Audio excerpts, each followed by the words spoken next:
radialistas de todo o Brasil.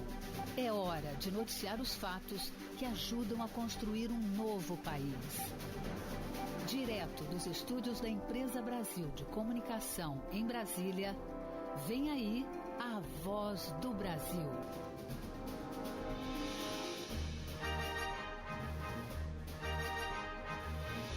Em Brasília, 19 horas.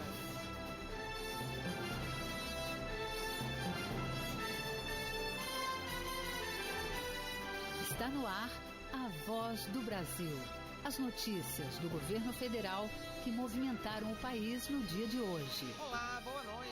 Boa noite para você que nos acompanha em todo o país. Quinta-feira, 25 de agosto de 2022. Faltam 13 dias para o bicentenário da independência do Brasil. E vamos ao destaque do dia. Trabalhadores podem sacar 24 bilhões e 600 milhões de reais de cotas do PIS/PASEP. Gabriela Noronha. Mais de 10 milhões de brasileiros ainda não sacaram o saldo de suas contas dos fundos do PIS e do PASEP.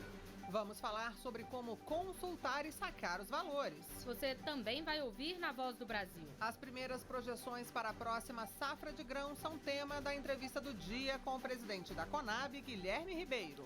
Diagnosticar de forma precoce doenças auditivas e oculares. E assim realizar o tratamento adequado e dar mais qualidade de vida ao bebê. Na Semana Nacional da Pessoa com Deficiência, o Ministério da Saúde alerta para a importância da triagem neonatal. Hoje, na apresentação da Voz do Brasil, Mariana Jungmann e Gabriela Mendes. E assista a gente ao vivo pela internet. Acesse voz.gov.br.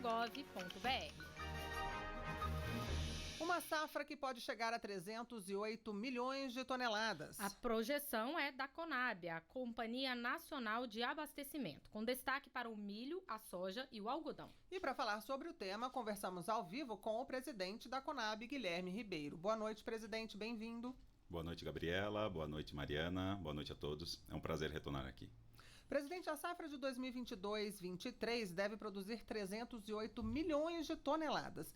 Como a Conab chegou a esse número? Bom, Gabriela, nós temos uma análise que são vários fatores, são 4 fatores na realidade, que nós fazemos a junção para chegar nesse número final. A primeira dela é uma análise histórica de tudo que foi feito ao longo de alguns anos, né? Porque nós estamos falando da primeira estimativa. Temos também um segundo passo, que é a questão da análise da estatística, que nós temos os nossos estatísticos que fazem os levantamentos e a apuração dos dados.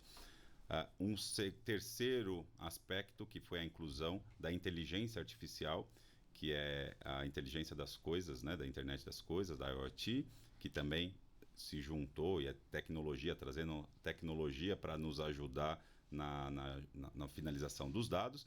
E o último, que é um dos mais requisitados, que é a questão do comportamento humano. É o dado trazido pelos nossos técnicos, que conversa objetivamente com o agricultor, os nossos consultores nos campos, enfim.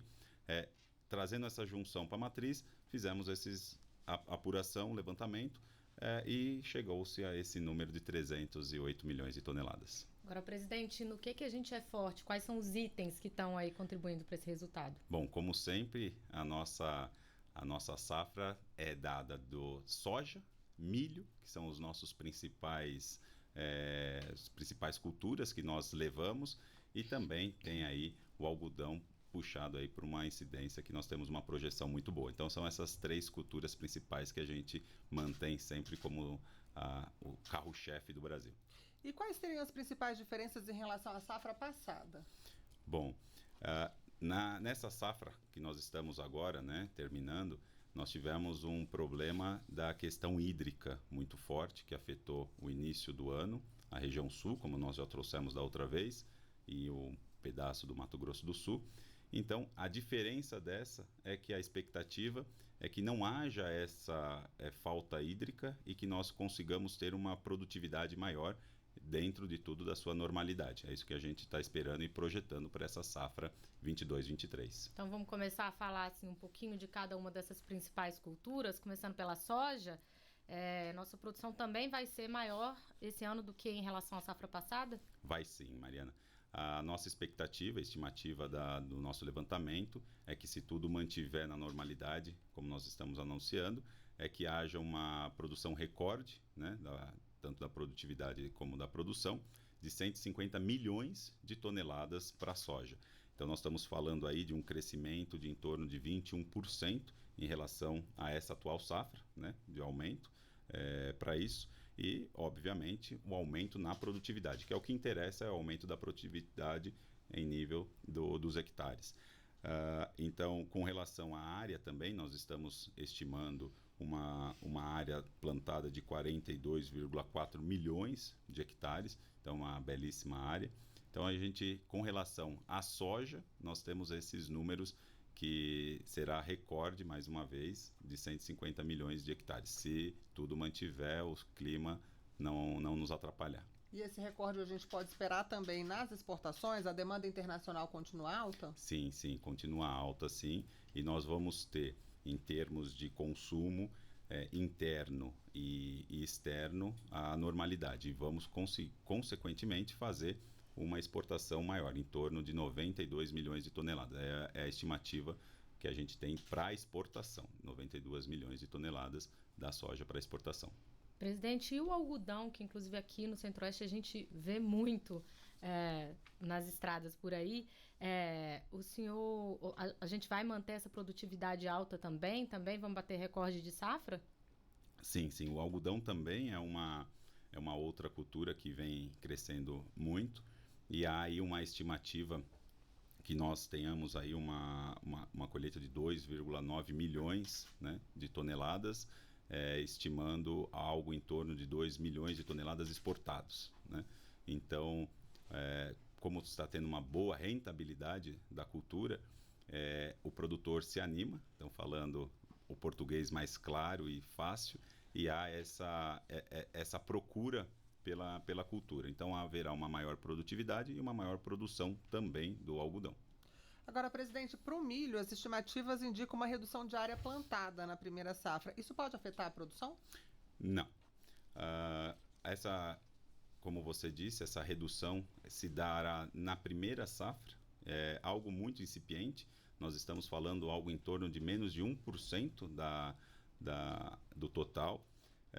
Lembrando que nesta safra nós tivemos, como eu disse há pouco, uma alta incidência da questão hídrica, falta de chuva na região sul, que afetou a nossa primeira produção, mas o que nos garante tanto é a segunda safra, antiga safrinha que fazia, mas com relação à primeira safra, que é onde nós estamos prevendo essa redução, que não vai impactar muito, nós estamos prevendo que haja uma colheita de 29 milhões de toneladas para o milho, só nessa primeira safra.